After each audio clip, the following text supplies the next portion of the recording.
Ça fait aujourd'hui 10 ans que je fais du business. J'ai généré plus de 70 millions d'euros et créé plus d'une dizaine d'entreprises. Dans cette vidéo, je vais résumer en moins d'une heure les 9 étapes nécessaires pour faire 1 million d'euros en partant de zéro. Zéro compétence, zéro capital, zéro réseau. Et ce qui va suivre n'est pas une vidéo théorique. J'ai même créé une mind map avec toutes les différentes étapes et les points clés qui vont vous permettre de devenir millionnaire, et cela peu importe le type de business que vous voulez lancer. Mais attention, le plus grand obstacle entre toi qui regardes la vidéo et l'atteinte de cet objectif, c'est de ne pas te laisser distraire pendant les prochaines dizaines de minutes. Ne pas cliquer sur une autre vidéo, ouvrir une autre application ou partir sur TikTok. Car le faire, ce serait comme ce mec qui abandonne alors qu'il est à un coup de pioche d'obtenir tout ce dont il a rêvé. Je suis extrêmement fier de cette vidéo parce que je suis vraiment convaincu que si elle est appliquée scrupuleusement, elle permet d'avoir de réels résultats rapidement. Il n'existe pas de vidéo comme ça sur YouTube. Franchement, ça devrait être payant. On a énormément travaillé avec mon équipe et je serais extrêmement reconnaissant si vous pouviez maintenant juste prendre 2 secondes pour prendre la souris et mettre un petit like afin de montrer à l'algorithme YouTube que c'est une vidéo de qualité et qu'il peut la proposer à d'autres personnes qui pourraient en profiter. Alors, comme vous l'avez vu, j'ai fait une petite mind map avec le départ qui se trouve ici. C'est là où vous êtes en ce moment. Et il y a plein de personnes qui vont partir dans cet énorme entonnoir.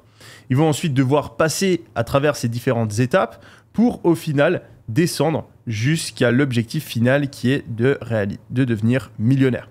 Mais attention, vous l'avez peut-être remarqué, l'entonnoir devient de plus en plus petit au fur et à mesure des étapes.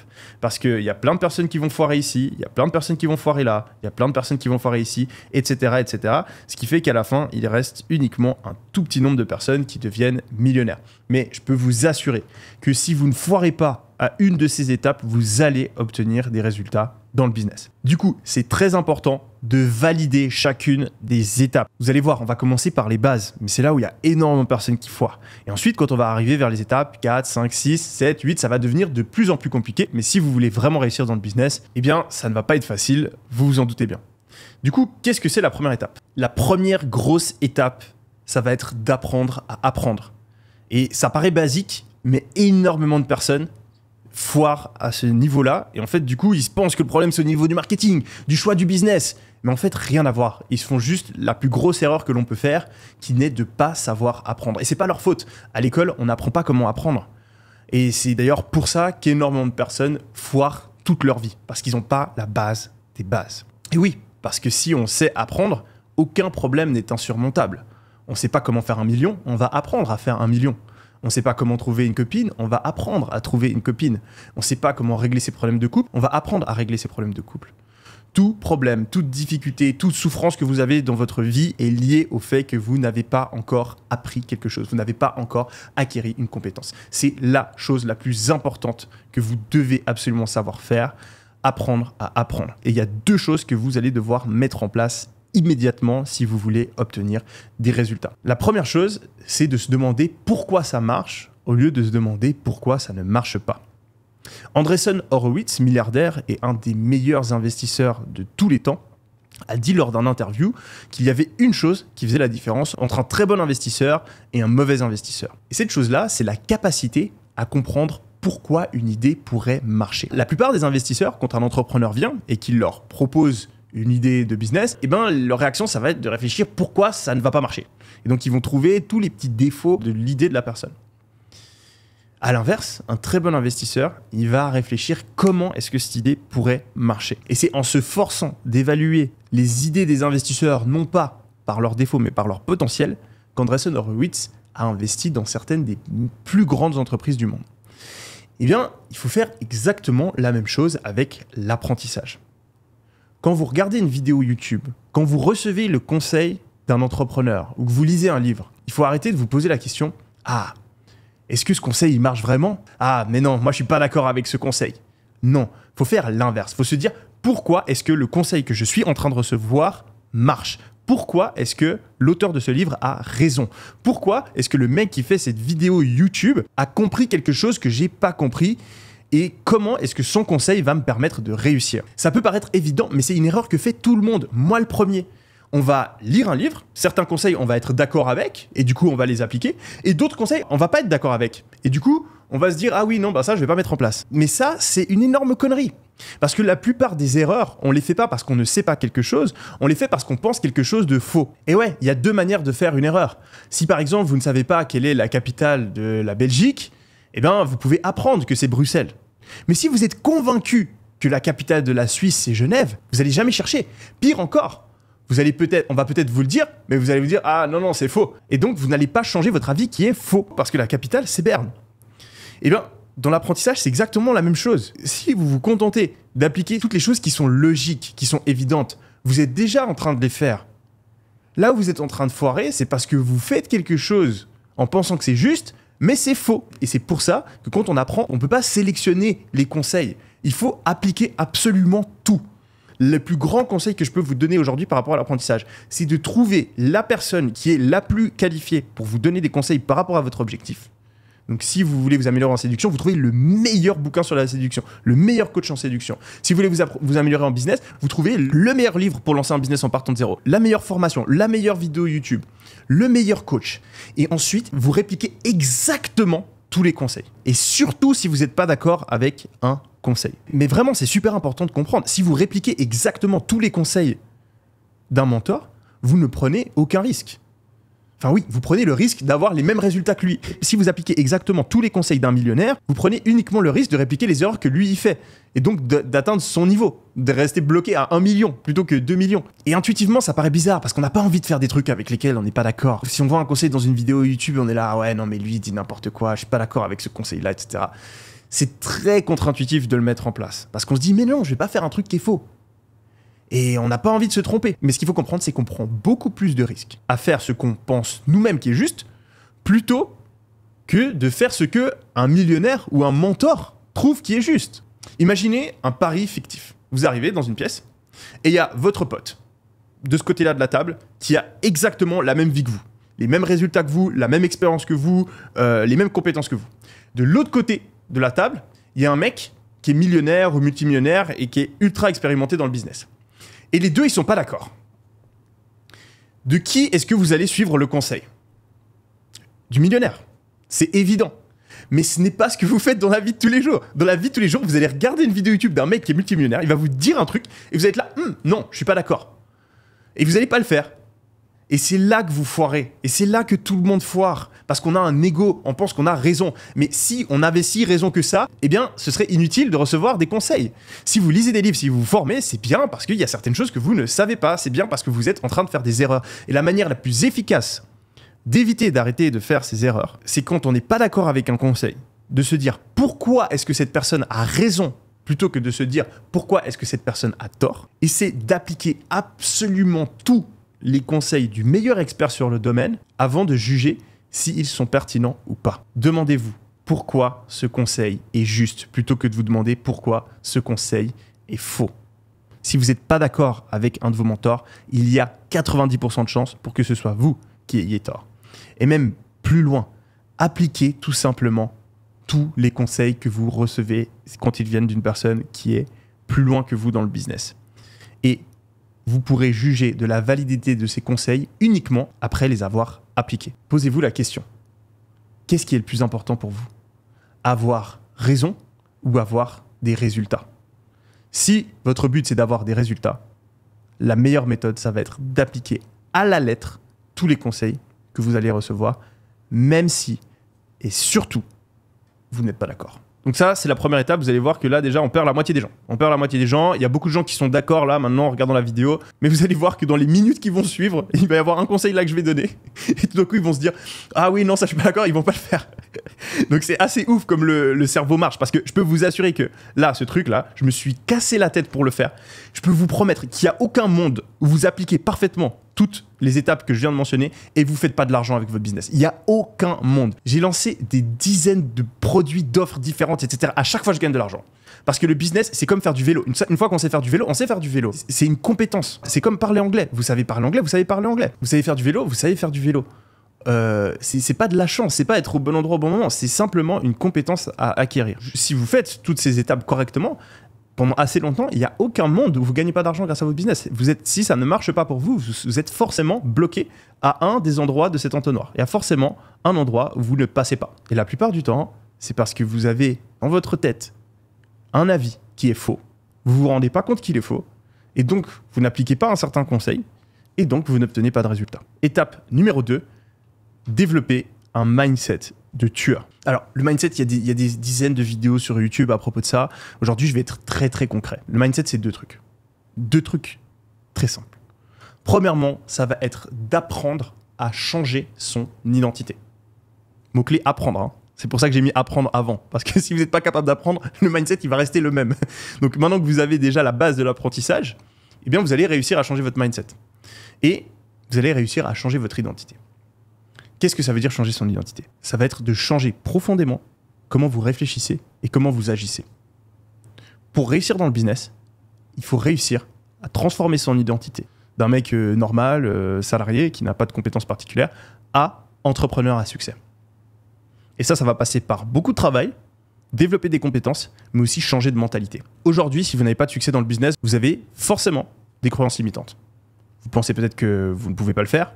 Vous pensez peut-être que réussir dans le business, c'est de la chance. Vous pensez peut-être que vous êtes désavantagé parce que vous êtes une femme, parce que vous êtes noir, parce que vous êtes trop vieux, trop jeune. Vous pensez peut-être que vous n'avez pas une certaine compétence et que vu que vous n'avez pas cette compétence, vous ne pouvez pas réussir. Vous pensez peut-être que c'est facile de réussir dans le business et donc quand ça ne marche pas au bout de quelques jours, quelques heures, quelques semaines, eh ben, vous abandonnez parce que c'est le business qui ne marche pas. C'est pas vous qui faites de la merde. Vous avez peut-être une identité aujourd'hui où vous êtes quelqu'un qui est pas travailleur, vous n'êtes pas prêt à travailler, pas prêt à faire des efforts. Vous attendez que ça tombe dans votre main facilement. Vous avez peut-être une identité aujourd'hui où vous vous remettez pas en question. Quand ça marche pas, c'est la faute des autres, c'est la faute du business, c'est la faute du mec sur YouTube qui m'a donné des mauvais conseils. Mais c'est en aucun cas ma faute. Vous avez peut-être aujourd'hui un état d'esprit où vous travaillez seulement quand vous en avez envie. Dès que ça devient un petit peu difficile, dès que c'est des choses que vous n'avez pas envie de faire, dès que vous n'avez pas de motivation, eh bien vous remettez au lendemain. Vous avez peut-être aujourd'hui une mentalité où vous n'aimez pas sortir de votre zone de confort. Vous n'allez pas faire du sport alors que vous n'en avez pas fait avant. Ah non, ça fait mal, le sport, j'aime pas. Vous n'allez pas prendre une douche froide parce que c'est froid. Vous n'allez pas vous réveiller plus tôt le matin parce que non, moi je suis pas un mec qui se réveille tôt le matin. Je suis pas un mec qui se réveille tôt ce matin. Là, c'est la clé. Je ne suis pas comme ça. Quand on dit je ne suis pas comme ça, on dit mon identité actuelle ne fait pas ça. Et ce qu'il faut comprendre, c'est que aujourd'hui, les résultats que vous avez dans votre vie, ils sont en accord avec l'identité que vous avez. Si aujourd'hui, vous avez un job de merde, c'est parce que vous avez une identité d'une personne qui a un job de merde. Si aujourd'hui, vous avez des résultats de merde dans le business, c'est parce que vous avez une identité de personne qui a des résultats de merde dans le business. Une personne qui a une identité de gagnant, d'entrepreneur à succès, qui a les compétences d'un entrepreneur à succès, il n'y a aucun monde sur le long terme où elle n'a pas un business à succès. Il peut y avoir temporairement des petits désalignements, mais sur le long terme, vos résultats seront toujours en accord à votre identité. Et c'est pour ça qu'il faut changer d'identité. Au lieu de dire « je ne suis pas une personne qui se réveille tôt », je ne suis pas une personne qui sait utiliser un ordinateur, je ne suis pas une personne qui est bon en maths, il vous faut être capable de petit à petit, ça ne va pas venir d'un seul coup, changer ce discours interne et devenir une personne qui... Je suis une personne qui sort de sa zone de confort. Je suis une personne qui se réveille tôt le matin alors que j'ai pas l'habitude. Je suis une personne qui met absolument tout en place au lieu de se demander si c'est bien ou si c'est pas bien et pourquoi ça ne marcherait pas pour moi. Vous devez développer l'identité d'une personne qui a les résultats que vous voulez obtenir. Comment est-ce qu'on fait ça? Premièrement, il va falloir penser comme la personne que vous voulez être. Donc, la petite voix là que vous avez dans le cerveau, le plus souvent possible, il va falloir lui faire dire des choses positives pour vous et lui empêcher de dire des choses qui sont négatives pour vous. Donc, par exemple, si tout d'un coup vous surprenez votre petite voix interne qui dit « Ah oui, mais moi, à chaque fois que j'essaie de faire un truc, ça ne marche pas », vous allez vous dire « Ouh, hop, hop, hop, ça, c'est mon ancienne identité. » Et vous allez remplacer cela par une phrase de votre nouvelle identité. Vous allez tout de suite après vous dire non, non, non. Moi, je suis une personne qui fait en sorte que les choses, elles fonctionnent. Donc, ça n'a pas encore fonctionné pour moi, mais ça va fonctionner. Vous avancez dans votre journée, vous recevez un conseil d'un mec sur YouTube, il vous dit oui, pour réussir, là, vraiment, c'est super important de changer vos habitudes et de vous réveiller un petit peu plus tôt pour mettre en place des trucs qui vont vous permettre d'atteindre vos objectifs. Réaction dans votre tête, ah oui, non, mais moi, me réveiller tôt, ça marche pas pour moi, j'ai déjà essayé, après, je suis fatigué toute la journée. Ah, stop! On remplace par une pensée de gagnant. Ça n'a pas marché pour moi par le passé, mais j'ai dû faire quelque chose de faux. Je vais réessayer de me lever tôt et cette fois, je vais faire en sorte que cette nouvelle routine, elle reste sur le long terme et elle fonctionne. Ce qui peut aussi vous aider à le faire, ça va être de vous raconter des histoires. Donc par exemple, si vous êtes quelqu'un qui manque de confiance en soi, vous avez probablement des phrases dans votre tête qui vous disent, où vous dites « Ouais, pour moi, ça marche jamais. J'ai déjà eu tous ces échecs dans mon passé. Je suis vraiment un incapable. » Il va falloir remplacer ça par une histoire et une pensée positive. Donc vous allez penser. Parce que même si vous êtes quelqu'un qui a tout foiré dans sa vie, il y a forcément quelques petits trucs où vous avez réussi. Et vous allez changer la manière dont vous voyez votre vie jusqu'à maintenant. Donc, au lieu de vous dire, oui, moi, je suis une personne pour qui ça marche jamais, vous allez vous dire, ouais, en fait, moi, jusqu'à aujourd'hui, ça n'a pas marché, mais parce que je me suis jamais vraiment donné à 100%. Je me souviens que ce test de géo, que j'avais vraiment taffé, et ben au final, j'avais eu une bonne note. Je me souviens que dans ce sport-là, à la gym, ben, au final, j'étais pas si mauvais parce que j'aimais bien le sport. Et donc, en fait, si j'ai eu des échecs par le passé, c'est pas parce que je suis une merde. C'est parce que je me suis jamais vraiment donné à 100%. Et à partir de maintenant, vu que je vais me donner à 100%, je vais réussir. Là, qu'est-ce que j'ai fait? Je me suis pas bêtement répété des phrases comme, voilà, on voit dans plein de vidéos YouTube, on vous dit de simplement répéter des phrases. Ça marche uniquement si vous êtes très fort pour visualiser les choses. Mais si c'est pas le cas, il faut changer en fait le raisonnement, les histoires que vous vous racontez. Et fondamentalement, le mindset, c'est réussir à faire ça. Réussir à changer les choses que vous vous dites dans votre tête, répéter des choses qui vont vous permettre d'avancer et de réussir, et empêcher votre cerveau d'avoir des histoires, d'avoir des discours qui vous rendent impuissant. C'est la fameuse pilule bleue vs la pilule rouge. La raison principale de l'échec des gens dans le business, en termes d'état d'esprit, c'est un manque de prise de responsabilité. Alors ça peut être conscient, mais la plupart du temps, c'est inconscient. Vous avez le choix aujourd'hui entre prendre la pilule bleue et prendre la pilule rouge. Si vous prenez la pilule bleue, vous allez pouvoir continuer votre vie sans trop de conséquences. Vous allez pouvoir continuer à vous dire que si vous n'y arrivez pas dans le business, c'est parce que ceux qui réussissent, ils ont eu de la chance. C'est parce que ceux qui réussissent, ils se sont lancés au bon moment alors que vous pas. C'est parce que ceux qui réussissent, ils ont des compétences que vous n'avez pas. C'est parce que ceux qui réussissent, ils ont une couleur de peau, un âge, un sexe que vous n'avez pas. C'est parce que ceux qui réussissent, ils ont des compétences, des diplômes, un cerveau que vous n'avez pas. Et donc, vous allez continuer à échouer, mais vous allez pouvoir justifier ça. Parce que fondamentalement, c'est pas votre faute. Vous allez vous sentir mieux dans les prochaines dizaines de minutes, probablement les prochains jours, peut-être même les prochains mois. Mais ce que je peux vous assurer, c'est que sur le long terme, votre vie ne sera jamais ce qu'elle aurait pu être. Si aujourd'hui vous faites l'autre choix, celui de prendre la pilule rouge, vous allez souffrir. Parce que vous allez réaliser qu'aujourd'hui, toutes les merdes qu'il y a dans votre vie, tous les échecs que vous avez subis, le fait que vous ne gagnez pas assez d'argent, le fait que vous n'arriviez pas à avoir le corps que vous voulez, le fait que vous n'ayez pas les relations que vous voulez, tout ça, fondamentalement, c'est de votre faute. Vous avez foiré quelque part. Vous avez commis une erreur. Vous avez des faiblesses. Vous avez été pas bon. Et ça fait mal. Ça fait mal à l'ego de se regarder dans le miroir et de voir qu'on n'est pas aussi bon que ce qu'on pensait. De voir que si ça foire, que s'il y a des problèmes, c'est à cause de nous.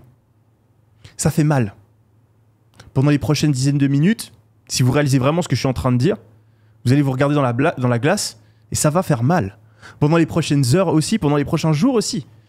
Et pendant les prochaines semaines, les prochains mois, vous allez devoir remettre beaucoup de choses en question. Ça va demander énormément d'efforts. Parce que tous les endroits où vous foirez, il va falloir devenir meilleur. Il va falloir corriger toutes ces erreurs. Ça va demander de se bouger. Mais je peux vous promettre que d'ici quelques mois, quelques années, votre vie prendra un tournant complètement différent.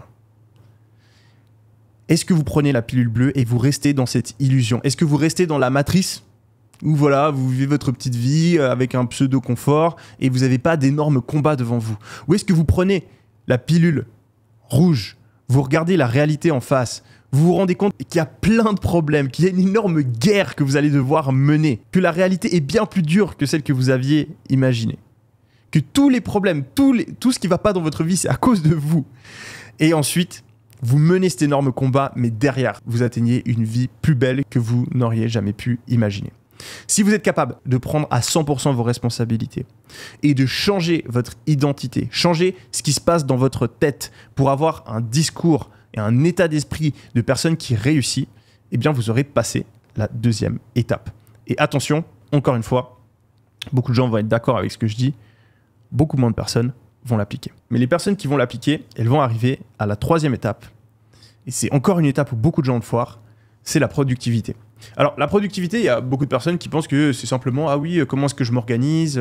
Est-ce que j'utilise cette application, ce logiciel ? Est-ce que je fais ma to-do list comme ci ou comme ça ?» Mais ça, c'est que de la surface.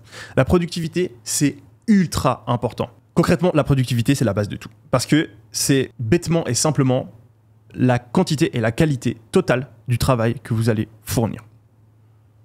Et je crois que ça paraît assez évident que si vous êtes capable de fournir une quantité et une qualité de travail supérieure à 90% des gens, vous allez avoir des résultats qui sont supérieurs à 90% des gens. 3 choses principales qui vont vous permettre de tout exploser en productivité. Premièrement, ça va être de réaliser que si vous voulez, en termes de quantité de travail, être meilleur que les autres, vous avez 2 options. Soit vous allez devoir développer le muscle de la discipline plus que les autres. Ça veut dire que vous devez être capable, quand vous n'avez pas envie de faire un truc, de vous forcer à faire le truc et d'avoir une force d'esprit plus forte que les autres. Alors, j'entends déjà le discours de certaines personnes dans leur tête qui est de se dire « Ah oui, mais moi je suis pas spécialement motivé, etc.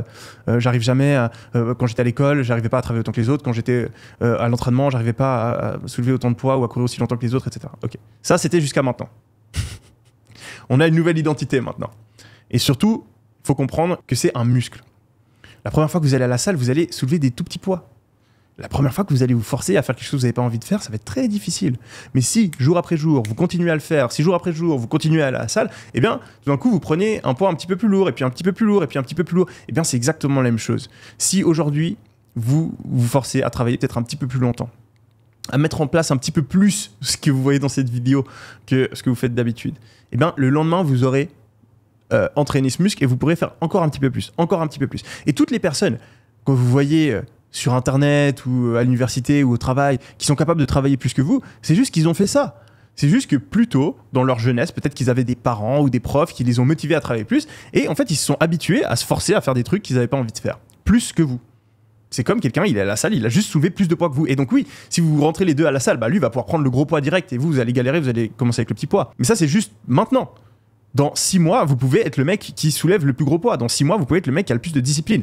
C'est juste un effort constant à faire. Donc ça, c'est la première manière que vous avez de travailler plus que les autres, de faire des choses qui sont plus dures que les autres. Et la deuxième méthode que je trouve tellement sous-cotée, c'est de plus faire de sacrifices que les autres.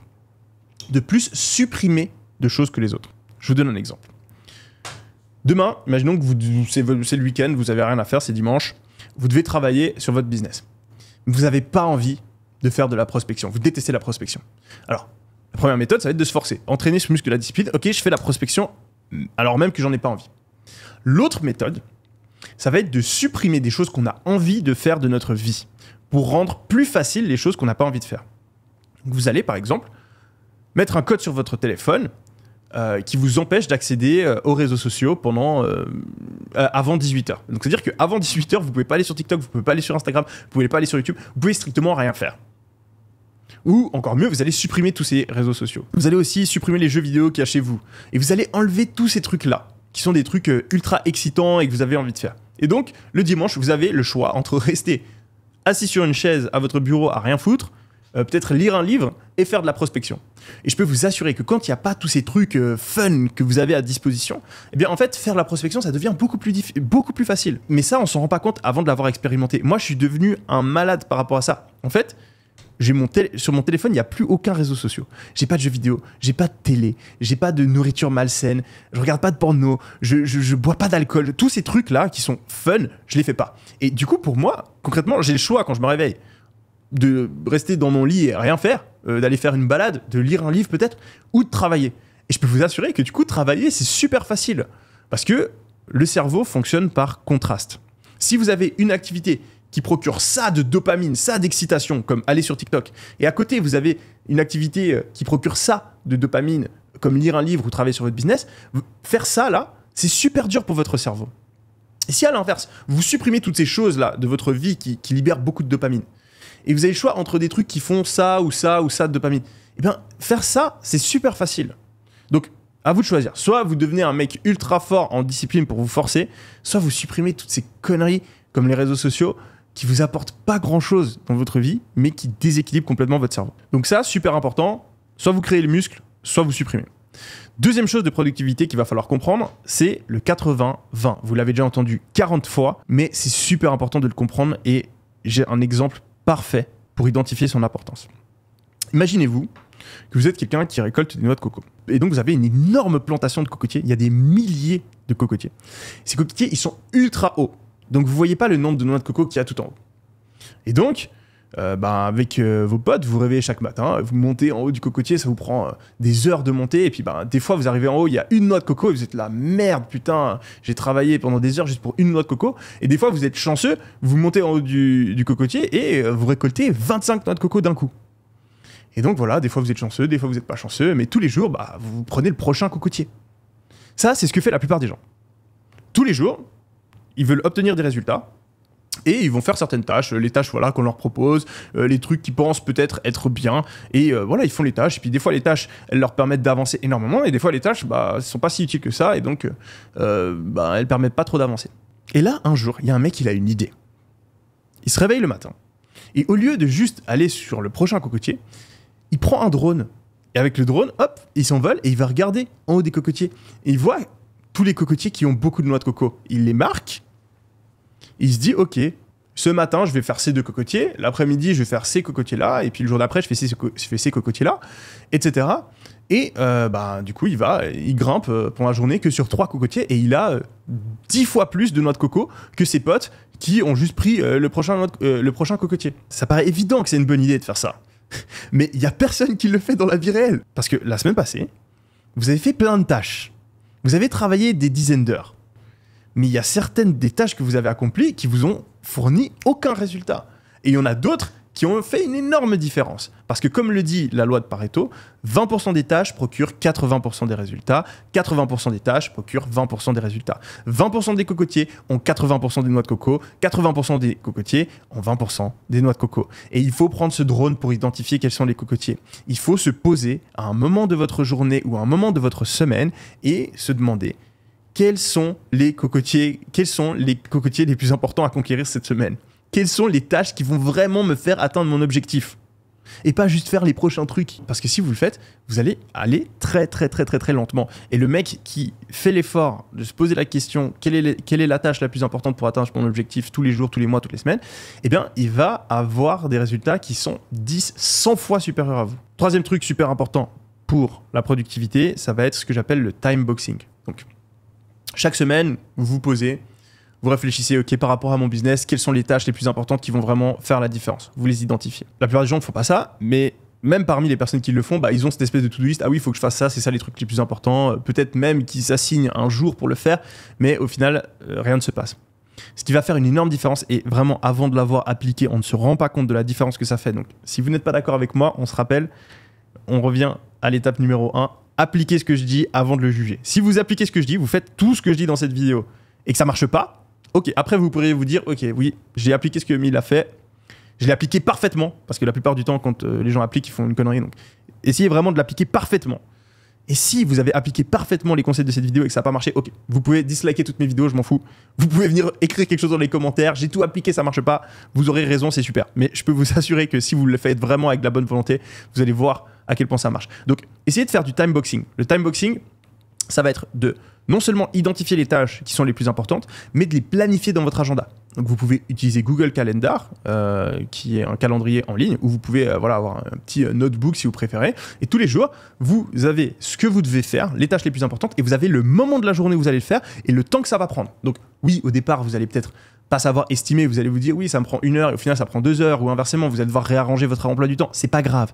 Mais le fait d'avoir réfléchi quand est-ce que je vais le faire et de s'être mis une limite de temps, ça évite de jamais le faire, de se dire ah oui, je vais le faire plus tard, etc. Ah oui, non, mais j'ai encore plusieurs jours dans ma semaine pour le faire, ou bien de passer des heures à faire une tâche qui au final devait prendre quelques minutes. Donc très simple, vous mettez un rappel maintenant.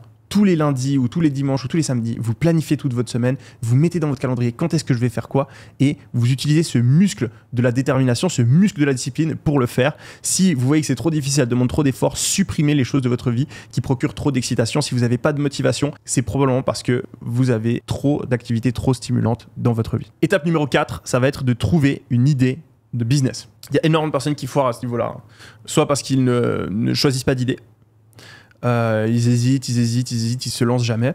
Soit parce qu'ils se lancent et après, au bout d'un moment, ça marche pas, ils changent d'idée. Soit parce qu'ils lancent une idée qui est pas du tout adaptée à leur situation. Donc, le premier truc qu'il va falloir réaliser, c'est que tous les business fonctionnent. Il n'y a aucun business qui fonctionne pas. Genre, L'e-commerce, ça fonctionne. Il y a des millions de gens qui gagnent de l'argent avec le e-commerce. Faire une agence, ça fonctionne. Il y a des millions de gens qui gagnent de l'argent en faisant une agence. Faire un restaurant, ça fonctionne. Il y a des millions de personnes qui ont des restaurants pour qui ça fonctionne. Faire une startup, ça fonctionne. Tous les business fonctionnent. La question, c'est est-ce que vous allez développer les compétences et travailler pendant assez longtemps pour que ça fonctionne pour vous? C'est tout. Il n'y a pas de « ah oui, non, mais ah oui ». Donc ça sert à rien de passer du temps à se demander est-ce que ça fonctionne? Les amis, ça fonctionne. Si ça fonctionne pour quelqu'un d'autre, c'est que ça fonctionne. Et si ça fonctionne pas pour vous, c'est parce que vous faites une connerie que cette autre personne n'a pas fait. C'est pas plus compliqué. Ce serait comme se demander est-ce que faire du vélo, ça fonctionne? Ou est-ce que faire du vélo, ça fonctionne pour moi? Bah, si t'es pas prêt à faire les efforts pour apprendre à faire du vélo, bah ouais, non, ça fonctionne pas pour toi. Mais si t'es prêt à apprendre et à le faire pendant assez longtemps, ça va fonctionner. Ça paraît évident, encore une fois, mais énormément de personnes font cette erreur. Donc la question, c'est pas de se dire « Ah, il faut que je trouve la bonne idée ». Non, on trouve l'idée qui est la plus adaptée afin de réussir le plus rapidement et le plus facilement possible et arrêter, à chaque fois que ça fonctionne pas pendant un petit moment, de recommencer une autre idée. Non, là, je vais vous expliquer exactement comment trouver la bonne idée pour vous et ensuite, vous devez rester déter sur cette idée pendant 6 mois minimum. Et encore, je suis gentil. Si vous n'êtes pas très déterminé, que vous travaillez pas énormément, pas très régulièrement et que vous apprenez pas super vite, ça peut prendre 1, 2 ans sur la même idée avant que vous ayez les compétences nécessaires pour que ça fonctionne. Mais si au bout de 3 mois, vous changez d'idée continuellement, vous n'allez jamais atteindre le point critique où ça fonctionne. Donc arrêtez de changer d'idée et arrêtez de se demander est-ce que ça fonctionne. Comment trouver la meilleure idée? Alors c'est le concept de l'ikigai, donc vous allez combiner 3 trucs. Là où vous êtes bon, là ce que vous aimez et ce qui fait du cash. Donc vous avez plein d'idées de business différentes, j'ai fait plein de vidéos là-dessus. Et il va falloir en sélectionner une qui est adaptée à vous. Donc, vous prenez une feuille de papier, vous prenez votre téléphone, vous cliquez sur l'application Notes et vous écrivez. Quelles sont vos faiblesses? Si vous ne savez pas, et c'est souvent le cas, eh bien c'est super important de les connaître. Posez-vous la question, où est-ce que vous avez moins de résultats que les autres? Où est-ce que vous prenez plus de temps à comprendre quelque chose? Ou à faire quelque chose? Posez la question à votre entourage. Et s'ils disent des choses avec lesquelles vous n'êtes pas d'accord, en général, c'est vous qui allez avoir tort. C'est l'ego qui masque nos faiblesses. Donc, quelles sont les faiblesses? Quels sont les endroits où je suis fort, à l'inverse? De quoi est-ce que j'aime parler? Vous pouvez aller sur YouTube. Quels sont le genre de vidéos que je regarde? Qu'est-ce que c'est mes intérêts? Qu'est-ce que j'aime faire? Quand vous pensez à vos expériences dans le passé, que ce soit dans le business ou en tant que salarié, où est-ce que vous étiez bon? Quelles étaient les tâches que vous aimiez faire? Et à l'inverse, quelles étaient les tâches que vous n'aimez pas faire? Et souvent, ça correspond un petit peu à vos forces et faiblesses. Posez-vous la question aussi, qu'est-ce que vous avez envie de faire? Quel type de business vous auriez envie de gérer, même si vous gagnez pas spécialement d'argent? Donc vous allez réfléchir à ces 2 choses-là, donc les choses où vous êtes bon et que vous aimez faire, et ensuite finalement, vous allez trouver une version de ça qui fonctionne pour quelqu'un d'autre. Donc typiquement, j'aime le marketing, je suis fort en marketing, ok, et par contre, j'aime pas trop interagir avec les gens, j'aime pas trop devoir gérer des clients, etc. Quel business permet de me concentrer sur le marketing, évite que j'ai trop à faire peut-être de la vente ou à parler à des clients et gérer des clients, et vous allez tomber par exemple sur le e-commerce. À l'inverse, si vous êtes quelqu'un qui est très bon en vente et que vous n'aimez pas l'informatique, eh ben vous pouvez faire, je sais pas, du coaching. Si vous êtes quelqu'un qui adore expliquer des trucs, peut-être que c'est bien de faire du coaching ou de la formation. Si vous êtes quelqu'un, vous êtes passionné de bouffe, peut-être qu'il faut faire un resto. Voilà, ça paraît évident, encore une fois, et je vais le dire 40 fois dans cette vidéo, ça paraît évident, mais je vous assure que si vous foirez, c'est parce qu'il y a un de ces trucs évidents que vous ne faites pas. Les erreurs, elles sont tout le temps évidentes quand on les voit chez les autres, mais quand on les fait nous-mêmes, on se matrix et on les voit pas. Donc réfléchissez à une idée qui répond à tous ces critères. Si vous voulez plus d'infos sur les idées de business qui fonctionnent bien en ce moment, on mettra une vidéo, une annotation quelque part. Et un autre truc qui est super important de réfléchir à cette étape-là, c'est est-ce que vous voulez privilégier la probabilité de réussite de votre business et la rapidité de réussite de votre business, ou est-ce que vous voulez privilégier l'ampleur que peut prendre votre business? Il y a des business qui peuvent faire des milliards. Par exemple, lancer un SaaS, un logiciel, ou lancer une nouvelle manière d'opérer les gens en chirurgie. Mais ces business-là, c'est très peu probable qu'ils réussissent et ça prend énormément de temps. Mais s'ils réussissent, vous gagnez des milliards. Et à l'inverse, il y a des business qui sont très probables de réussir, mais c'est très difficile de les emmener à plusieurs dizaines de milliers d'euros par mois. Par exemple, si vous faites du coaching 1 à 1, c'est relativement facile de vendre une prestation de coaching à quelqu'un si vous l'accompagnez, si vous êtes là pour lui. Même au début, vous pouvez vraiment mettre des garanties, vous pouvez assurer la personne de faire énormément de travail pour elle, mais vu que ça prend de votre temps, ça va être difficile à scaler. Donc réfléchissez. Est-ce que vous préférez privilégier un business qui peut faire des très très gros chiffres, ou est-ce que vous préférez privilégier un business qui est très probable de réussir? Donc vous prenez ça en compte, vous prenez vos faiblesses, vos forces, ce que vous aimez et le fait que ce soit un business viable, donc qu'il fonctionne pour d'autres personnes. Vous réfléchissez à la scalabilité du business, donc est-ce que vous avez besoin d'un business qui peut faire énormément d'argent ou est-ce que vous préférez un truc qui est rapide et efficace? Et vous sélectionnez une idée. Cette idée, ensuite, vous l'appliquez pendant 6 mois minimum et si ça ne marche pas, vous allez utiliser l'étape 5 pour faire en sorte que ça fonctionne. L'étape numéro 5, c'est le fait de résoudre des problèmes. Résoudre des problèmes, c'est le travail de l'entrepreneur. Être entrepreneur, c'est être résolveur de problèmes professionnels. Faudrait changer le nom. Et tout de suite, ce serait beaucoup plus concret pour la plupart des gens. Vous avez une idée de business. Imaginons que vous voulez lancer une agence qui aide les entreprises à gagner de l'argent grâce à l'IA. Vous avez un objectif. Je veux devenir millionnaire grâce à ce business-là. Et entre cet objectif et vous, il y a des problèmes. Il va falloir identifier ces problèmes, étape numéro 1. Il va falloir trouver des idées pour résoudre ces problèmes-là. Il va falloir les mettre en place. Et en fonction des résultats, il va falloir réanalyser la situation. Si le problème est résolu, on passe à un autre problème. Si le problème n'est pas résolu, on va trouver de nouvelles manières de le résoudre, etc. Jusqu'à avoir résolu tous les problèmes qui sont entre nous et notre objectif. C'est pas plus compliqué. Je vous le montre concrètement. Donc, je m'appelle Gérard. J'ai envie de devenir millionnaire. J'ai mon agence qui vend des services IA. Qu'est-ce que je vais faire? Du coup, je vais proposer un type de service. Donc nous, on a réalisé qu'on pouvait mettre en place, avec des logiciels, une intelligence artificielle qui envoyait des messages à nos clients et qui leur vendait des trucs et que ça augmentait les ventes des clients. Du coup, je vais contacter des marques e-commerce et je leur dis oui, on peut mettre un truc en place et tout. Ça coûte 2000 balles par mois et on va augmenter tes ventes. Et là, il y a tout le monde qui me dit non. Et là, vous avez plusieurs choix. Si vous n'avez pas fait la première étape, vous allez vous dire ah oui, Yomi dit de la merde. Les livres disent de la merde, les trucs de business ça marche pas, tous leurs conseils ça marche pas pour moi, etc. Et du coup vous allez abandonner. Okay. C'est ce que font la plupart des gens. Deuxième étape, si vous n'avez pas le bon mindset, vous allez vous dire ah ouais non mais moi je suis pas un bon vendeur hein. Donc bon ça fonctionne pas pour moi ce genre de business. Vous n'allez pas changer votre identité. Vous n'allez pas vous dire ah oui j'étais pas un bon vendeur par le passé mais je peux le devenir. Ou bien vous n'allez pas prendre vos responsabilités. Vous allez vous dire ah oui non mais c'est parce que je suis trop tard, c'est l'IA ça marche pas. Oui non mais c'est les Français, les business français ils ont pas d'argent, c'est des radins les marques e-commerce françaises, ils voudront jamais. Ah vous n'allez pas vous dire que c'est vous qui faites de la merde quelque part et donc vous n'allez pas vous remettre en question. Ou bien vous n'avez pas de productivité et vous allez contacter quelques clients de temps en temps et puis au final vous allez vous dire ah non mais en fait j'aime pas trop contacter les gens donc bon moi je vais plutôt me concentrer sur améliorer mon site internet et puis vous allez tourner en rond, vous n'allez pas faire les bonnes tâches et vous n'allez jamais avancer. Ou bien vous avez pris la mauvaise idée de business parce que vous êtes vraiment quelqu'un qui déteste vendre et du coup créer une agence d'intelligence artificielle c'était peut-être pas la meilleure idée. Mais si vous n'avez pas foiré à un de ces endroits, eh bien c'est très simple, vous allez juste avoir à identifier le problème et à le résoudre. Donc j'ai pas fait de vente en proposant mon service, quel est le problème? Probablement que je ne sais pas assez bien vendre. Donc vous allez vous former, vous allez devenir un meilleur vendeur. Ok, ça marche toujours pas. Alors peut-être que c'est que mon offre elle est pas bonne. Donc vous allez regarder des vidéos sur comment faire une bonne offre, vous allez changer votre offre, vous allez peut-être ajouter une garantie, dire au mec qui peut vous payer à la performance et puis qui vous paye seulement s'il y a des ventes qui viennent grâce à ce que vous avez mis en place. Et puis là, comme par magie, vous vendez mieux, vous avez une meilleure offre, boum, vous avez vos premiers clients. Et puis ensuite, vous allez voir que vos clients, en fait, ce que vous mettez en place avec l'IA, ça marche pas et ils n'ont pas de vente. Et donc là, vous allez réaliser qu'en fait, il faut améliorer votre produit. Vous allez mieux paramétrer votre intelligence artificielle. Vous allez faire en sorte qu'elle parle mieux, qu'elle ait un meilleur copywriting. Et là, tout d'un coup, ça fait des ventes pour vos clients. Et donc, vous commencez à gagner de l'argent. Et ensuite, vous allez vous rendre compte que, ah oui, mais en fait, je gagne de l'argent, mais je gagne pas beaucoup d'argent. Parce que mes clients, ils me demandent à chaque fois de faire des modifications, ça me prend trop de temps, etc. Et donc, vous allez réaliser qu'il faut que vous ayez parlé à des plus gros clients. Parce que les clients qui gagnent pas beaucoup d'argent, ils sont pas prêts à vous payer beaucoup et vous posent trop de questions. Donc, vous allez contacter des plus grandes entreprises, des plus grandes marques. Mais ces plus grandes marques, ils vous prennent pas au sérieux. Donc vous allez devoir encore devenir meilleur en vente ou bien vous allez devoir peut-être changer votre site internet pour avoir l'air plus sérieux.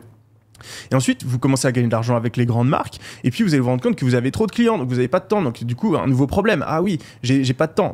Ok, je vais peut-être devoir engager. Puis vous engagez quelqu'un, puis il fait de la merde. Puis, du coup, vous allez réaliser que le nouveau problème, c'est que vous savez pas comment bien engager quelqu'un. Donc vous allez vous former, vous allez demander des conseils, vous allez réussir à bien engager la première personne qui va vous aider. Ensuite, vous allez engager d'autres personnes. Ensuite, vous allez voir que c'est le bordel parce que c'est mal managé. Donc du coup, vous allez vous poser la question, c'est quoi le problème que j'ai maintenant? Ah oui, j'ai un problème de management. Donc vous allez apprendre à mieux manager. Vous allez lire des livres sur le sujet. Vous allez mettre en place ce qu'il faut, etc., etc., etc. Fondamentalement, Une fois que vous avez ces bases-là, le seul truc qu'il y a entre vous et le million d'euros, la réussite dans le business, c'est des problèmes. Si vous n'atteignez pas cet objectif, c'est parce que vous êtes resté bloqué à un problème. Alors, il y a plusieurs manières de rester bloqué à un problème. La première et la plus courante, c'est de ne pas l'identifier correctement. Vous allez penser que vous avez un problème, mais vous en avez un autre. Vous allez par exemple avoir Gérard, le mec avec son agence, qui n'arrive jamais à obtenir une vente parce qu'il pense que la raison qu'il n'arrive pas à obtenir une vente, c'est parce qu'il n'a pas choisi la bonne entreprise ou parce que le business d'agence ne marche pas, alors que c'est tout simplement parce qu'il n'a pas assez fait de prospection. Il a contacté que 20 entreprises alors qu'il faut en contacter 200. Ou bien vous allez avoir un mec qui contacte des centaines d'entreprises et il se dit ça marche pas, et il pense que ça marche pas parce qu'il n'y a aucune entreprise qui veut de l'IA, alors que c'est simplement parce qu'il n'est pas assez bon en vente. Et donc en fait, on a énormément d'entrepreneurs qui sont bloqués à ce niveau-là parce qu'ils résolvent le mauvais problème. Et ça, c'est vraiment un truc qu'il faut retenir. Si encore et encore, vous restez bloqué, vous avez un problème, vous essayez de le régler, ça ne marche pas, c'est parce que vous êtes en train de régler le mauvais problème. C'est comme le mec qui doit juste faire plus de prospection et qui est en train, jour après jour, d'améliorer son site web. Et il pense, si seulement j'avais un meilleur site web, les gens, ils me diraient oui. Et il passe des heures et des heures sur son site web. Mais il a contacté que 20 personnes. Il doit y avoir une alarme qui se déclenche en vous. Si vous êtes bloqué à un endroit, vous êtes en train de régler le mauvais problème. Je ne peux pas le répéter à cette fois, j'ai fait cette erreur tellement de fois et c'est l'erreur que je vois tout le monde faire dans le business. Donc bon, identifiez le bon problème. Ensuite, testez des hypothèses pour le régler. Donc par exemple, imaginons que vous êtes mauvais en vente, vous allez tester un nouveau script de vente, imaginons que ça ne marche pas, vous allez tester peut-être d'avoir une intonation différente ou de vous mettre dans un autre état mental pour faire votre vente. Vous allez peut-être tester de décrire les problèmes du client différemment, vous allez peut-être tester de faire une offre différente. Donc voilà, vous testez, vous avez des idées, vous les mettez en place et vous adaptez en fonction des résultats. Donc voilà, pour la résolution de problèmes, étape très très très très importante, hein, et c'est vraiment possible de foirer de plein de manières différentes ici. Donc en fait, si vous regardez cette petite carte du parcours de l'entrepreneur, vous allez regarder que les étapes 1 à 9, c'est tous des problèmes en fait. Il y a des gens qui ont des problèmes au niveau de leur apprentissage, il y a des gens qui ont des problèmes au niveau de leur mindset, il y a des gens qui ont des problèmes au niveau de leur productivité, etc., etc. Et en fait, moi, j'ai juste répertorié les problèmes les plus courants qui bloquaient les gens dans l'entrepreneuriat. Et le problème numéro 6, c'est le problème de marketing. Parce qu'en général, le premier truc qui bloque dans le business, c'est le marketing et la vente. Fondamentalement, le marketing, c'est un seul truc. C'est savoir décrire 3 choses à vos clients mieux qu'eux-mêmes ne sauraient les décrire. La première chose, c'est la situation actuelle du client. Toute la souffrance, les problèmes, les douleurs qu'il a par rapport à un domaine de sa vie. Reprenons l'exemple de l'agence. Vous devez être capable de décrire les problèmes des entreprises auxquelles vous voulez vendre les services d'IA mieux qu'elles-mêmes ne sauraient les décrire. Par exemple, vous allez vous spécialiser dans les marques e-commerce et vous devez être capable de comprendre quels sont les problèmes des entreprises, des marques e-commerce qui font entre 10 000 et 100 000 euros de chiffre d'affaires. Moi, je les connais très bien. En général, c'est une incapacité à avoir des résultats stables dans le temps via les publicités. Donc, ils vont avoir des fois des publicités qui fonctionnent très bien. Ensuite, elles vont s'épuiser. Et ensuite, pendant quelques semaines, ils vont avoir pas de publicité qui fonctionne bien. Ensuite, ils vont en avoir d'autres. Et donc, c'est un peu très compliqué pour eux de prévoir et de faire croître continuellement leur chiffre d'affaires en gardant une bonne marge. Mais ça, pourquoi est-ce que je le sais ? Je le sais parce que j'ai eu des dizaines de sites e-commerce, parce que j'ai coaché énormément de personnes, je connais plein de personnes, etc. Mais quand vous commencez au début dans le business, vous ne savez pas vraiment quels sont les problèmes des marques e-commerce. Vous dites, ah oui, ils aimeraient bien avoir plus de ventes. Mais vous ne savez pas exactement pourquoi. Vous ne savez pas exactement qu'est-ce que c'est leur douleur, leurs problèmes au jour le jour. La deuxième chose que vous allez devoir savoir décrire, c'est la situation que les personnes veulent obtenir. Par exemple, les entrepreneurs e-commerce qui veulent faire plus de ventes, ils veulent justement cette stabilité, arriver à augmenter, leur taux de conversion, le panier moyen, etc. Les chiffres clés de leur business qui vont leur permettre de faire plus de ventes. Et finalement, vous allez devoir créer et décrire votre produit comme la solution idéale pour faire passer vos clients de leur situation actuelle avec leurs problèmes à la situation désirée. Le marketing et la vente, c'est simplement faire ça. Donc si vous le faites sur un site web, imaginons vous faites pas d'appel de vente, juste les gens ils arrivent sur votre site web, très mauvaise stratégie, mais on pourrait imaginer ça par exemple pour un site e-commerce, vous allez tout simplement décrire ça sur votre page de vente. Ça va être, ok, vous avez ce genre de problème, vous souffrez comme ça, eh bien mon produit vous permet d'arriver à cet endroit-là, d'arriver à cette situation que vous désirez, d'obtenir ce dont vous avez toujours rêvé. Et pour pouvoir faire ça correctement, il faut aller explorer. Il y a un terme qui s'appelle aller dans la gamba, aller dans la jungle. Parce que tant que vous n'êtes pas confronté à la réalité, vous ne savez pas. Vous vous imaginez, vous ne savez pas. Vous devez savoir. Et la seule manière de savoir, c'est d'être au contact des clients. Donc, si vous vendez par exemple une prestation, vous devez appeler plein d'entreprises et leur demander c'est quoi vos problèmes aujourd'hui? C'est quoi vos souffrances aujourd'hui? C'est quoi que vous voulez obtenir? Et ensuite, créer une offre qui répond exactement à ces besoins-là. C'est juste de la répétition. C'est pas très compliqué, mais il faut faire le travail. Il faut faire le travail. Il faut passer des dizaines d'appels de vente, voire même des centaines. Si vous faites du e-commerce, eh ben, vous allez avoir des gens qui viennent sur votre site. Il faut les appeler, ces gens, quand ils n'achètent pas. Vous les appelez, vous comprenez, ok, c'est quoi votre douleur, c'est quoi vos besoins, c'est quoi votre situation idéale, c'est quoi que vous recherchez dans le produit, pourquoi est-ce que vous n'avez pas acheté, etc. Et au début, vous n'allez pas comprendre parce que vous n'avez aucune compétence au marketing, mais avec le temps, si vous explorez assez, si vous posez assez de questions, si vous êtes confronté à la réalité, vous allez mieux décrire cette situation, vous allez mieux décrire le rêve de vos clients et vous allez mettre en place une offre qui répond parfaitement à ses besoins. Et là, automatiquement, vos ventes, elles vont décoller. C'est pas plus compliqué. Si vous n'arrivez pas à obtenir de vente, vous faites faux quelque part, ici. Vous décrivez pas assez bien la situation, vous n'avez pas compris ce que vos clients veulent réellement, ou vous avez un produit qui n'est pas la bonne manière de faire passer le client de la mauvaise situation à la bonne situation. Ensuite, si vous arrivez à résoudre ce problème, vous allez faire partie du peu de personnes qui arrivent à l'étape 7. Et l'étape 7, c'est faire un produit de qualité. Et ici, les amis, il y a beaucoup d'entrepreneurs. Il y a beaucoup d'entrepreneurs qui sont keblo ici. Parce qu'une fois qu'on sait faire du marketing, on sait gagner de l'argent. Et vu que la plupart des gens, ils sont dans le business pour faire de l'argent, ils sont là, ah, ok, ça marche, je fais de l'argent. Bon, je vais faire ça le plus possible, le plus possible. Ils font marketing. Mais leur business, il n'est jamais stable. Ils doivent continuer à refaire du marketing. Ils n'arrivent jamais à atteindre des vrais résultats parce que fondamentalement, leur produit n'est pas assez qualitatif. C'est comme essayer de remplir un entonnoir. Vous pouvez mettre autant de trucs que vous voulez dans l'entonnoir, au final, ça finit toujours par couler. Il faut boucher l'entonnoir ici. Et la seule manière de boucher l'entonnoir, c'est d'avoir un bon produit. Donc, comment est-ce qu'on fait pour avoir un bon produit ? Il va falloir devenir très familier avec ce qu'on appelle un NPS, donc le Net Promoter Score. C'est en gros demander à vos clients sur 10 à combien est-ce que vous recommanderiez le produit à d'autres personnes. Et il va falloir faire augmenter ce truc. Parce qu'en fait, vous avez besoin, si vous voulez faire des vrais chiffres dans le business, d'un produit qui satisfait les clients pour qu'il reste. Si par exemple vous avez un service où on vous paye tous les mois, vous avez besoin que le client reste. Vous avez une agence d'IA, vous avez besoin qu'il reste. Si vous devez trouver des nouveaux clients tous les mois, ça va être vraiment galère de faire des sommes conséquentes. Si vous avez un produit qui est acheté qu'une seule fois, imaginons que vous avez un site e-commerce, vous avez besoin que les clients soient satisfaits, sinon ça va niquer votre réputation. C'est uniquement en ayant des clients satisfaits qui vont peut-être racheter ou qui vont recommander à d'autres personnes d'acheter que vous allez pouvoir battre la concurrence et vraiment avoir des résultats sur le long terme. Donc du coup, c'est comme avant, faut aller dans la jungle, faut aller dans la gamba. Il faut être confronté au réel et il faut aller parler aux clients. Et il faut leur demander, les gars, ok, est-ce que tu es satisfait? Et ils vont dire, ouais, ça va. Et tu dis, pourquoi ça va? Pourquoi tu n'es pas très satisfait? Et il va dire des trucs. Et ensuite, vous allez demander à plus de clients. Et vous allez avoir une liste de trucs. Ensuite, vous prenez le premier truc, vous faites en sorte que ce soit fait. Et après, vous faites le deuxième truc. Et le troisième, c'est tout simplement de trouver des solutions. Par exemple, vous allez avoir, avec votre agence d'IA, un client qui vous dit, oui, c'est bien et tout, ton truc... mais tu m'apportes que 10 ventes par mois. Moi, j'ai besoin que tu m'apportes 100 ventes par mois. Et donc, il faut trouver un moyen de mieux intégrer votre produit, d'améliorer le copywriting, d'utiliser plusieurs outils en même temps. Peut-être vous allez aussi gérer les publicités pour lui. Peut-être que vous allez mettre en place des closers, des appels de vente. Bref, vous allez trouver un moyen de rendre ce client beaucoup plus heureux. Et donc, s'il est beaucoup plus heureux, il vous fera gagner plus d'argent. Là, vous allez rencontrer plusieurs problématiques. Des fois, les clients, ils vous disent qu'ils ont besoin des trucs, mais c'est pas vraiment les trucs les plus importants. Donc, c'est important d'aller au contact du client et ensuite de se poser la question, mais qu'est-ce que mon client il recherche vraiment? Donc là, par exemple, dans l'exemple de l'agence, peut-être qu'ils vont dire les clients, oui, c'est pas très ergonomique et tout pendant l'onboarding, etc.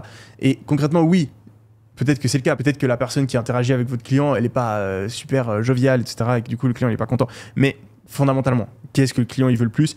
Si vous avez un truc qui sert les business, il veut du cash, il veut plus de cash. Donc, c'est là-dessus que je me focaliserai. Du coup, posez-vous la question. Ok, je prends les feedbacks des clients, mais aussi, je réfléchis qu'est-ce que c'est vraiment le truc le plus important par rapport à mon produit qui apporte la valeur. Et ça, vous devez vraiment le faire très très bien.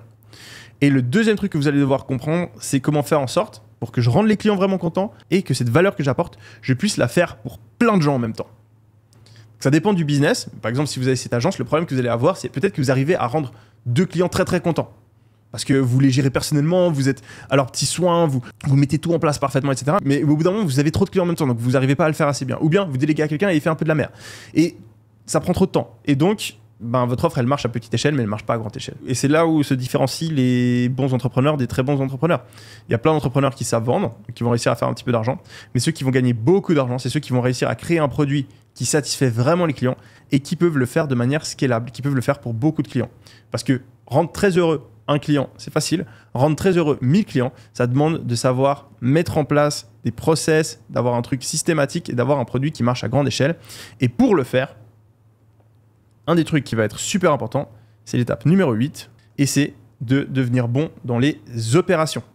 Donc, les opérations, c'est un terme business pour justement parler de tout ce qui est là pour que le business fonctionne. Donc, en gros, vous allez avoir le marketing, eux, ils vendent, ils font gagner de l'argent. Vous allez avoir le produit, eux, ils font en sorte que les clients ils aient ce qu'on leur a vendu. Et ensuite, il y a les opérations. Et là, on fait en sorte que le marketing et le produit puissent faire leur travail. Donc, on gère tout ce qui est bien sûr la comptabilité, finance, légale, etc. Mais on gère aussi les équipes, le management, le recrutement, l'architecture de l'entreprise, etc., etc. Et donc, fondamentalement, les opérations, je sais que c'est un peu flou. Moi, c'était flou pour moi pendant longtemps. Il y a plein de termes techniques, process, SOP, CEO, COO, etc. Mais concrètement, c'est pas plus compliqué que ces deux mots. Les opérations, c'est du recrutement et c'est des process. C'est tout. Si vous foirez dans l'opérationnel, c'est que vous êtes soit nul en recrutement, soit vous êtes nul en process. Il faut les bonnes personnes et il faut leur expliquer quoi faire et comment le faire et que le système puisse fonctionner. Du coup, si vous êtes bon en marketing, donc vous arrivez à trouver des clients, vous arrivez à faire en sorte que ces clients soient satisfaits et que vous n'arrivez pas à faire 1 million, vous avez forcément un problème, soit de recrutement, soit de process.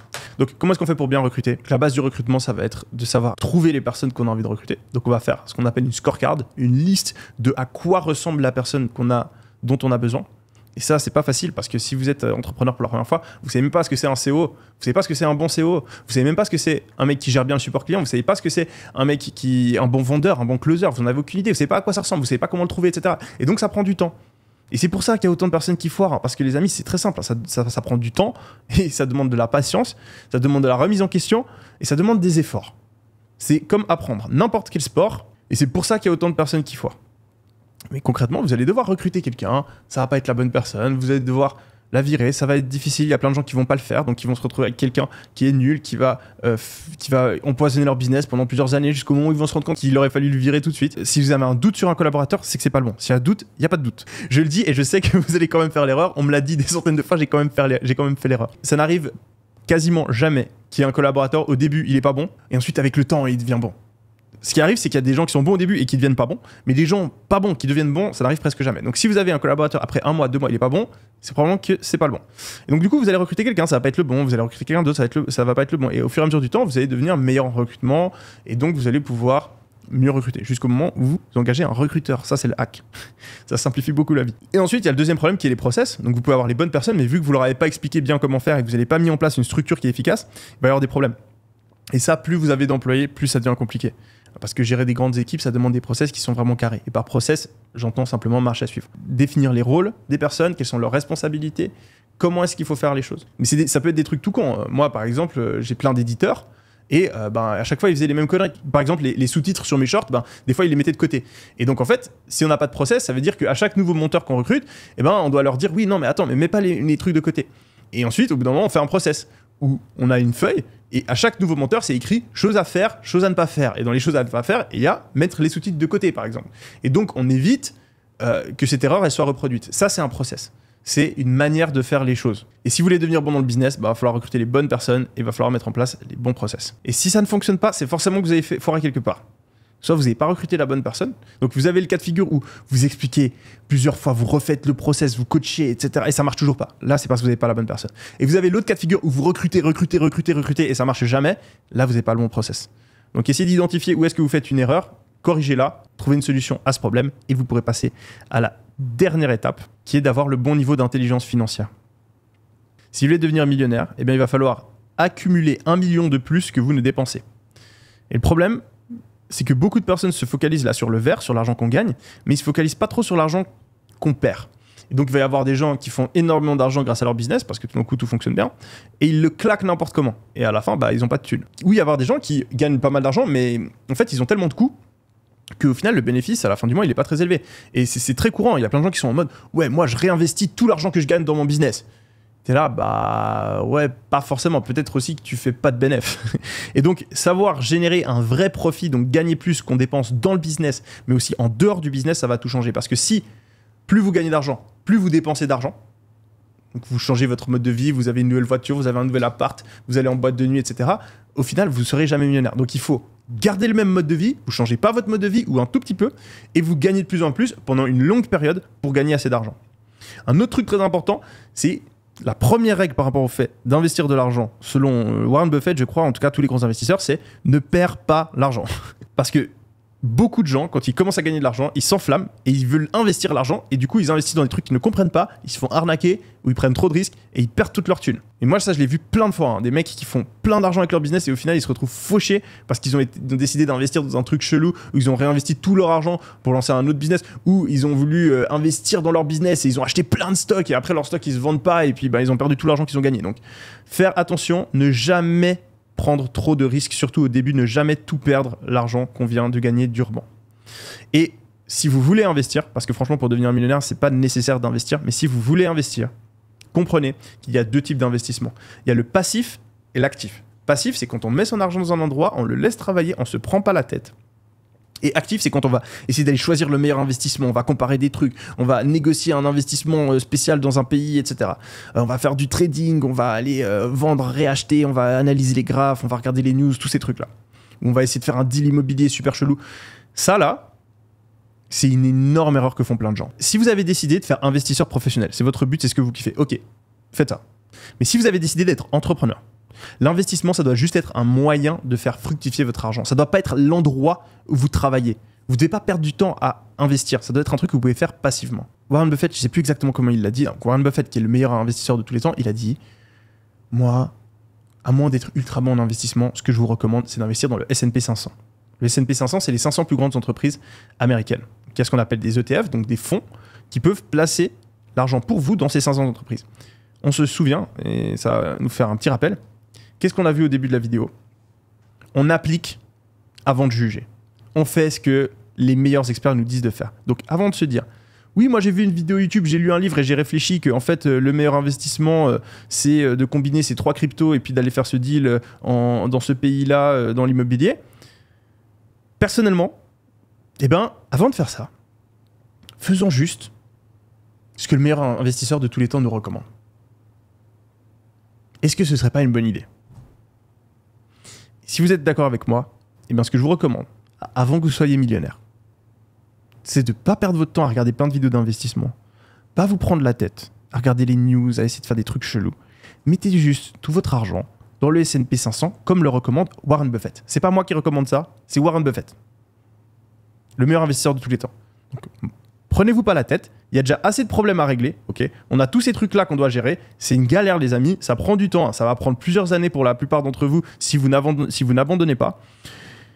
Cassez-vous pas la tête en plus à savoir investir parce que c'est vraiment pas facile. Donc, commencez, tout l'argent que vous gagnez, vous le mettez sur le S&P 500, ok? Pour le faire, vous avez juste à créer un compte sur un broker en ligne. Il y a plein de vidéos, vous tapez sur YouTube comment investir sur le S&P 500. Donc vous gardez une grosse partie de ce que vous gagnez en cash. L'autre partie, si vous voulez investir, vous l'investissez dans le S&P 500. Vous ne prenez pas la tête, vous ne vendez jamais, vous attendez, vous laissez l'argent, vous le laissez fructifier de manière passive. Et une fois que vous serez millionnaire, si vraiment vous avez envie de devenir un investisseur, eh bien là, à ce moment-là, on commencera à se poser des questions. Mais avant ça, faites ce que Warren Buffett recommande de faire et mettez juste l'argent dans le S&P 500. Point le plus important de cette vidéo. Prenez un screenshot de la vidéo maintenant. Regardez ces 9 étapes. Et la prochaine fois que vous avez un problème dans votre business, que vous êtes frustré, que vous avez envie d'abandonner, que vous pensez que ça ne marche pas ou que ça ne marchera pas, regardez simplement cette carte. Je suis intimement convaincu, après 10 ans d'expérience dans le business, que vous êtes en train de foirer à une de ces 9 étapes. Il y a un des conseils que vous n'êtes pas en train d'appliquer. Et il vous suffit d'identifier l'étape où vous êtes en train de foirer. Peut-être que vous n'êtes pas confronté au réel au niveau du marketing. Peut-être que vous n'avez pas identifié le bon problème, vous n'êtes pas en train de le gérer correctement. Peut-être que vous ne prenez pas vos responsabilités ou que vous n'êtes pas en train d'écouter les conseils. Trouvez l'endroit où vous êtes en train de foirer et arrêtez de faire cette erreur. Et si vous le faites, il n'y a aucune raison que vous ne puissiez pas faire partie des personnes qui passent à travers tout ce chemin, qui franchissent toutes les étapes et qui, au bout d'un moment, atteignent leur objectif business et font plus d'argent qu'ils n'en auraient jamais rêvé. Comme j'en ai parlé plus tôt, l'idée de business c'est super important et c'est en général là où j'ai le plus de questions. On vous laisse avec une vidéo qui vous explique les meilleurs business du moment afin que vous puissiez choisir celui qui convient le mieux à votre profil. J'espère que la vidéo vous a plu. N'oubliez pas de laisser un petit like, un petit commentaire pour récompenser mon travail et celui de mon équipe et qu'on puisse aider le plus de monde possible. Allez, ciao!